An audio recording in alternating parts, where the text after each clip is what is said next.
Bitcoin sa nám prepadá. Vo štvrtok odpísal okolo minus 15%. A je tu dôvod na strach. Poďme sa pozrieť na príležitosť a možno aj moje chyby, ktoré som urobil v minulosti, keď sa takto prepadal. Pozrieme si graf. Historicky v roku 2022 v novembri Bitcoin spadol na 15 700 dolárov z 67 000 behom jedného roka. A tu som urobil chybu, že tu som v tomto dne mohol kupovať, aj keď je pravda, že dneska v roku 26 neviete, kedy je dno, ani ja to neviem, ale v podstate, keď tuto už to dospada, tak sa to dá veľmi dobre kupovať. Ja som bol vtedy taký zneistený, ako ste možno dneska aj vy, a tak som nekupoval a nechal som to tak.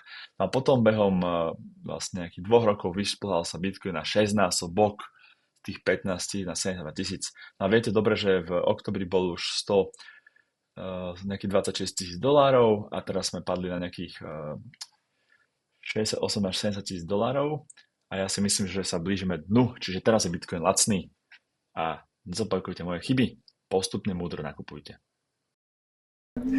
Takže verím, že po prezretí grafu máte väčšiu istotu, že sme na dobrej ceste a stále sa treba na to pozerať tak, že Bitcoin sú aj tak najlepšie peniaze na svete.